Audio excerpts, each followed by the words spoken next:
बिस्मिल्लाहिर्रहमानिर्रहीम। अस्सलातु वस्सलामु अलैका या रसूलल्लाह, अस्सलातु वस्सलामु अलैका या हबीबल्लाह। सबको अस्सलाम वालेकुम। आज मैं एक नई रेसिपी के साथ हाज़िर हुई हूँ जो कि खाने में बहुत ही मज़ेदार है और बनाने में आसान है। ये देखें, ये मैंने अलसी के लड्डू का सामान है। आपको चीज़ें बता दूँ, सबसे पहले मैंने सफ़ेद तिल लिए हैं। ये मैंने 1 पाव लिए हैं। आप अपनी मर्ज़ी के मुताबिक कम ज़्यादा कर सकते हैं। ये मैंने इनको साफ़ कर लिया है। ये खशखाश है, ये भी मैंने आध पाव ली है। इसको मैंने साफ़ करके धो के खुश्क करके रख लिया है। ये देखें, ये मैंने चारे मगज़ लिए हैं। ये भी मैंने आध पाव लिए हैं। इनको भी मैंने साफ़ कर लिया है। ये मैंने नारियल लिया है, आधा किलो नारियल लेके इसको मैंने पिसवा लिया है बाज़ार से। ये फूल मखाने लिए हैं आध पाव। ये भी, ये देखें मैंने, ये आपको पता कमर के लिए बहुत अच्छे होते हैं। ये गंदम का आटा है। अगर आपने 1 किलो अलसी लेनी है तो आपने उसमें आधा किलो गंदम का आटा डालना है। बाकी चीज़ें आप कम ज़्यादा कर सकते हैं। ये कुछ ड्राई फ्रूट हैं। ये मैंने अखरोट लिए हैं, बादाम लिए हैं, 2 किस्म का काजू लिया है। ये मैंने कद्दू के बीज लिए हैं। आपको पता है ये सुन्नते नबवी हैं और हमारे नबी पाक सल्लल्लाहु अलैहि वसल्लम को बहुत पसंद थे। ये बालों के लिए और हमारे नाखूनों के लिए ये बहुत अच्छी चीज़ है और आँखों के लिए ख़ास तौर पे। कद्दू के बीज मैंने इसलिए इसमें डाले हैं, इसमें ऐसी चीज़ें मैंने डाली हैं जो आपके लिए बहुत ज़रूरी हैं। ये चारे गोंदे मैंने 1 पाव लिए हैं। ये आपको पता है जो हमारी घुटनों की दर्दों के लिए, घुटनों की लेस जो होती है ना, वो हमारी जो कम हो जाती है वक्त के साथ, ये उसके लिए बहुत ज़रूरी है। ये मैंने कमर कस ली है। ये मैंने इंडियन कमर कस अच्छी वाली ली है। आप भी अच्छी वाली कमर कस लीजिए। ये आध पाव मैंने ली है। इसको भी आपने छान के इसको साफ़ कर लेना है। इसमें मट्टी वगैरह होती है तो ये साफ़ होनी चाहिए। ये मैंने मेवा छोटे वाला लिया है 1 पाव और आधा किलो मैंने भुने हुए चने लिए हैं। इनको आपने छिलके समेत डालना है। ये 1 किलो मैंने अलसी ली है और अब हम इसको तैयार करेंगे कि आप ये कैसे तैयार कीजिए। अगर आपने 1 किलो अलसी लेनी है तो 1 किलो ही आप गुड़ लेंगे और आधा किलो आप गंदम का आटा लेंगे। आधा किलो गंदम का आटा लेंगे और जब 1 किलो गुड़ की हम चाश बनाएंगे तो उसमें हम आधा किलो पानी यानी कि 1 गिलास पानी का डालेंगे। मेरी वीडियो पसंद आए लाइक और शेयर ज़रूर किया करें। ये मैंने देसी गुड़ लिया है 1 किलो। आपने सफ़ेद वाला गुड़ नहीं लेना, आपने देसी गुड़ लेना है जो हल्का सा ब्राउन हो, वो ज़्यादा अच्छा होता है। जो आपको पता है सफ़ेद गुड़ होगा उसमें केमिकल ज़्यादा होता है। अपने कमेंट बॉक्स में अपनी कीमती राय से मुझे ज़रूर आगाह किया करें। और ये देखें, मैंने 1 अदर कढ़ाई ली है। अगर हमारी अलसी 1 किलो और बाकी चीज़ें उसमें कम से कम हमारा 1 किलो देसी घी लगेगा। अगर आपके पास देसी घी नहीं है तो आप दूसरा घी भी यूज़ कर सकते हैं। ये सबसे पहले मैंने अलसी डाली है। इसको हमने हल्की आंच पे इसको भून लेना। जब इसकी दानों की आवाज़ आने लगे तो फिर आपने इसको उतार लेना है। इसमें घी वगैरह नहीं जाएगा। सबसे पहले सिर्फ हम अलसी को बग़ैर घी के जो चीज़ें भूननी है ना, वो हम भूनेंगे। ये देखें, इस तरह आहिस्ता आहिस्ता हम इसको भूनेंगे। जब आपको हल्की हल्की अलसी के दानों की आवाज़ आने लगे तो हम इसको निकाल लेंगे। ये देखिए, माशाल्लाह से आपको आवाज़ आ रही होगी हमारे अलसी की भुनने की। तो अलसी हमारी तैयार हो गई है। तो अब हम इसको निकाल लेंगे। एक बड़ा बर्तन लेंगे और उसमें जितनी चीज़ें बगैर घी के भुनी जाएंगी वो हम आहिस्ता आहिस्ता करके निकाल लेंगे और उनको मिक्स करते जाएंगे ताकि हमें आसानी हो। ये देखिए, मैंने अलसी निकाल ली है। अलसी का कलर नहीं हमने चेंज करना, सिर्फ उसको हल्का सा हमने ना ड्राई रोस्ट करना है। अरे ये मैंने खशखाश ली है। इसको भी इसी तरह बगैर घी के हल्की आंच पे भुनेंगे। इसमें घी नहीं डालेंगे, इसका हल्की आंच पे भून के तो हम इसको निकाल लेंगे। आपको पता है इन चीज़ों पे मेहनत ज़्यादा होती है। ज़रा आपकी बाजुओं की वर्जिश भी हो जाएगी और आप थोड़ी सी मुश्किल होगी, क्योंकि मैंने तो बनाई है तो काफ़ी दिन मेरे बाजुओं में तकलीफ़ रही है। तो आपको पता है कि इससे पे काफ़ी ज़्यादा मेहनत है, लेकिन आप यकीन करें, आप ये खाएंगे तो आपको बहुत सुकून भी मिलेगा और बहुत अच्छी चीज़ है। ये मैंने कद्दू के बीज लिए हैं। इनको भी बगैर घी के इसी तरह हल्की आंच पे ड्राई रोस्ट कर लेंगे। ये देखें, ये चारे मगज़ हैं, ये भी मैं साथ ही डाल देती हूँ। इनको भी साथ ही हल्की आंच पे थोड़ा सा भून लेते हैं। ये लड्डू बहुत ही अच्छी चीज़ है। आप रात को 1 लड्डू दूध के साथ लें तो यकीन करें, ना आपको सर्दी लगेगी, ना आपको नज़ला होगा, ना ज़ुकाम होगा, ना गला ख़राब होगा। आपको सर्दी से ये बचाएगा। और आपको पता है दिसंबर में बहुत ज़्यादा सर्दी होती है और सर्दी में ये बहुत अच्छी चीज़ है। ये देखें, ये मैंने कद्दू के बीज और चारे मगज़ निकाल लिए हैं। अब मैं भुने हुए चने लूँगी छिलके समेत। आप क्योंकि जो छिलके हैं इनके वो भी बहुत अच्छी है, इनको ज़रा चुन के आप साफ़ कर लीजिएगा और छिलके समेत आपने भुने हुए चने लेने हैं। और आपको पता है ये भुने हुए चने थोड़े हो जाते हैं सर्दी से, नरम पड़ जाते हैं, लेकिन जब हम इनको हल्का सा ड्राई रोस्ट कर लेंगे तो फिर ये खस्ता हो जाएंगे और हमें पीसने में आसानी होगी। ये मैंने चने भी निकाल लिए हैं भून के। अब हम दोबारा कढ़ाई के ऊपर रखेंगे और ये मैंने सफ़ेद तिल हैं, इनको भी हल्का सा हम भून लेंगे। इस तरह हल्का हल्का भूनते जाएंगे तो हम चीज़ों को निकालते जाएंगे। ये देखिए, और ये साथ ही मैंने नारियल पिसा हुआ डाल दिया है, इसको भी साथ ही हल्का हल्का भून लेंगे। आपको पता है नारियल में ऑयल होता है, तो मैंने कहा चले इसको साथ ही भून लेते हैं, तिलों के साथ ही। दोनों में हल्की हल्की नमी होती है, तो ये मैंने भून के इनको भी एक बर्तन में डाल लिया है। इसी तरह हम बग़ैर घी के जो चीज़ें भूनने वाली हैं पहले उनको भूनेंगे और उसके बाद घी डालेंगे। ये मैंने छोटा मेवा लिया है, आपने देसी वाला मेवा लेना है, बड़ा वाला मेवा नहीं लेना जो सुंदर खन्नी होता है। आपने छोटा मेवा लेना है, देसी मेवा। और आपको पता है जो चीज़ें सर्दियों की पंजीरी के लिए तैयार की जाती है उनमें देसी चीज़ें ज़्यादा यूज़ की जाती। ये मेवा भी इसको हल्का सा हम भून के तो निकाल लेंगे। इतनी सख्त सर्दी पड़ रही है, दिसंबर की सर्दी, और मैंने ख़ास तौर पे ये आपके लिए तैयार किए हैं। ये देखें, ये फूल मखाने लिए हैं, इनको भी हल्का सा हम भून लेंगे। जब आप देखें हाथ से दबा के कि थोड़े ये खस्ता हो गए तो फिर हम इनको निकाल लेंगे।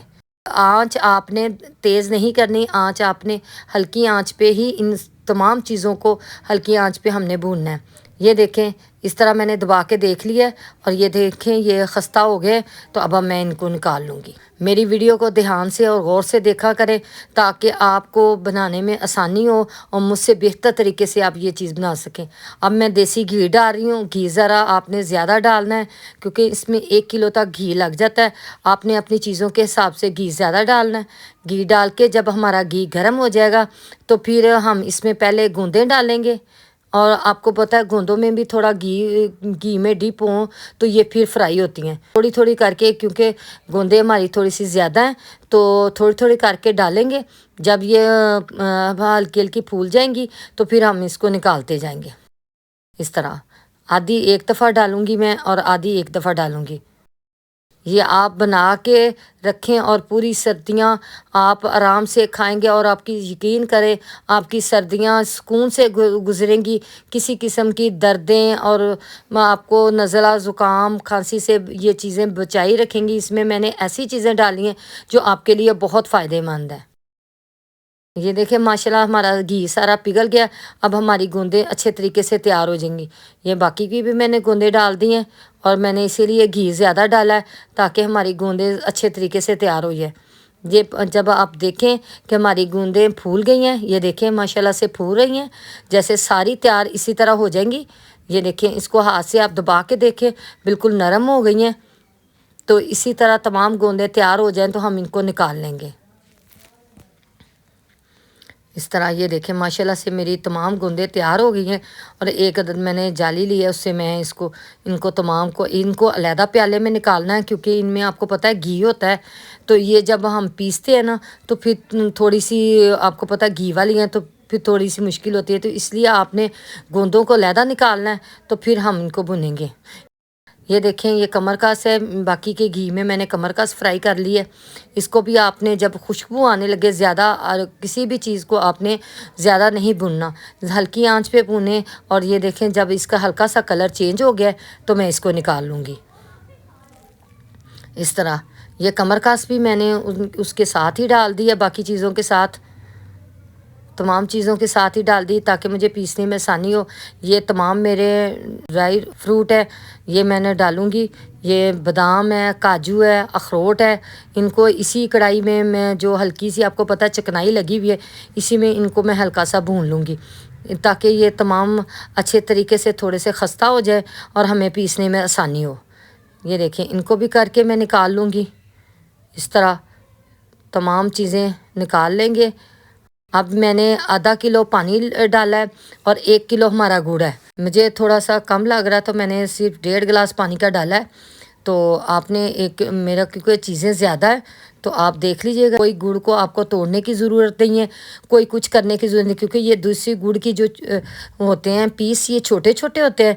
इसी तरह हम डाल के तो इसकी हल्की आंच पे कर देंगे, तो आप देखिएगा हमारा गुड़ खुद ब खुद तैयार हो जाएगा। अगर आपने बाज़ार से दूसरे वाला गुड़ लेते हैं तो जब उसको आप उनकी चाश बनाएं तो उसको प्लीज़ भून लीजिएगा। ये मेरा अच्छा वाला घर का गुड़ है, मुझे भुनने की ज़रूरत नहीं है, ये साफ़ है गुड़। ये देखिए माशाल्लाह से बगैर गुड़ तोड़े हमारी चाश तैयार हो गई है। ये एक अदद फिर मैंने बर्तन लिया है, कढ़ाई ली है और उसमें मैंने घी डाल दिया है।